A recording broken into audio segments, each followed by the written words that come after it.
ماں باپ کے ساتھ بھلائی کرتے رہو، اگر ان میں سے ایک یا دونوں تمہارے سامنے بڑھاپے کو پہنچ جائیں تو ان کو اف تک نہ کہنا اور نہ انہیں جھڑکنا، اور ان سے بات ادب کے ساتھ کرنا، اور عجز و نیاز سے ان کے آگے جھکے رہو اور ان کے حق میں دعا کرو کہ اے پروردگار، جیسا انہوں نے مجھے بچپن میں شفقت سے پرورش کیا ہے تو بھی ان کے حال پر رحمت فرما، جو کچھ تمہارے دلوں میں ہے تمہارا پروردگار اس سے بخوبی واقف ہے، اگر تم نیک ہوگے تو وہ رجوع لانے والوں کو بخش دینے والا ہے، اور رشتہ داروں اور محتاجوں اور مسافروں کو ان کا حق ادا کرو، اور فضول خرچی سے مال نہ اڑاؤ کہ فضول خرچی کرنے والے تو شیطان کے بھائی ہیں، اور شیطان اپنے پروردگار کی نعمتوں کا کفران کرنے والا یعنی ناشکرا ہے۔ اور اگر تم اپنے پروردگار کی رحمت یعنی فراخ دستی کے انتظار میں جس کی تمہیں امید ہو ان مستحقین کی طرف توجہ نہ کر سکو تو ان سے نرمی سے بات کہہ دیا کرو،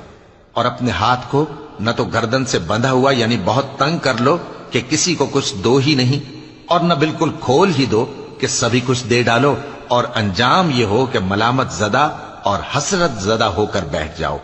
بے شک تمہارا پروردگار جس کی روزی چاہتا ہے فراخ کر دیتا ہے، اور جس کی روزی چاہتا ہے تنگ کر دیتا ہے،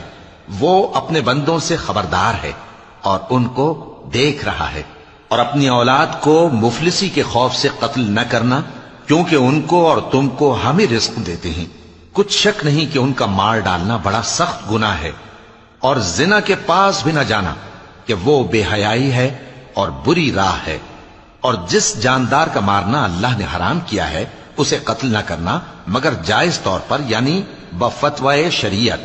اور جو شخص ظلم سے قتل کیا جائے ہم نے اس کے وارث کو اختیار دیا ہے کہ ظالم قاتل سے بدلہ لے، تو اس کو چاہیے کہ قتل کے قصاص میں زیادتی نہ کرے کہ وہ منصور و فتح یاب ہے،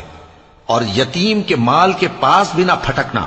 مگر ایسے طریق سے کہ بہت بہتر ہو، یہاں تک کہ وہ جوانی کو پہنچ جائے، اور عہد کو پورا کرو کہ عہد کے بارے میں ضرور پرسش ہوگی، اور جب کوئی چیز ناپ کر دینے لگو تو پیمانہ پورا بھرا کرو، اور جب تول کر دو تو ترازو سیدھی رکھ کر تولا کرو، یہ بہت اچھی بات اور انجام کے لحاظ سے بھی بہت بہتر ہے۔ اور اے بندے، جس چیز کا تجھے علم نہیں اس کے پیچھے نہ پڑ کہ کان اور آنکھ اور دل ان سب اعضاء کے بارے میں ضرور باز پرس ہوگی، اور زمین پر اکڑ کر اور تن کر مت چل کہ تو زمین کو پھاڑ تو نہیں ڈالے گا اور نہ لمبا ہو کر پہاڑوں کی چوٹی تک پہنچ جائے گا، ان سب عادتوں کی برائی تیرے پروردگار کے نزدیک بہت ناپسند ہے۔ اے پیغمبر، یہ ان ہدایتوں میں سے ہیں جو اللہ نے حکمت کی باتیں تمہاری طرف وحی کی ہیں، اور اللہ کے ساتھ کوئی اور معبود نہ بنانا کہ ایسا کرنے سے ملامت زدہ اور راندہ درگاہ بنا کر جہنم میں ڈال دیے جاؤ گے۔ مشرکو، کیا تمہارے پروردگار نے تم کو تو لڑکے دیے اور اپنے لیے فرشتوں کو بیٹیاں بنایا؟ کچھ شک نہیں کہ یہ تم بڑی نامعقول بات کہتے ہو، اور ہم نے اس قرآن میں طرح طرح کی باتیں بیان کی ہیں تاکہ لوگ نصیحت حاصل کریں، مگر وہ اس سے اور بدک جاتی ہیں۔ کہہ دو کہ اگر اللہ کے ساتھ اور معبود ہوتے جیسا کہ یہ کہتے ہیں تو وہ ضرور عرش والے کی طرف لڑنے بھیڑنے کے لیے رستہ نکالتے، وہ پاک ہے، اور جو کچھ یہ بکواس کرتے ہیں اس سے اس کا رتبہ بہت عالی ہے۔ ساتوں آسمان اور زمین اور جو لوگ ان میں ہیں سب اسی کی تسبیح کرتے ہیں، اور مخلوقات میں سے کوئی چیز نہیں مگر اس کی تعریف کے ساتھ تسبیح کرتی ہے، لیکن تم ان کی تسبیح کو نہیں سمجھتے، بے شک وہ بردبار ہے، غفار ہے۔ اور اے نبی، جب تم قرآن پڑھا کرتے ہو تو ہم تم میں اور ان لوگوں میں جو آخرت پر ایمان نہیں رکھتے چھپا ہوا پردہ یعنی حجاب ڈال دیتے ہیں،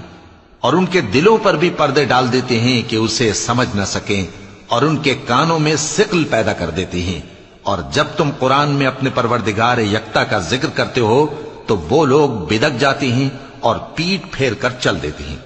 یہ لوگ جب تمہاری طرف کان لگاتے ہیں تو جس نیت سے یہ سنتے ہیں ہم اسے خوب جانتے ہیں، اور جب یہ سرگوشیاں کرتے ہیں یعنی جب ظالم کہتے ہیں کہ تم تو ایک ایسے شخص کی پیروی کرتے ہو جس پر جادو کیا گیا ہے،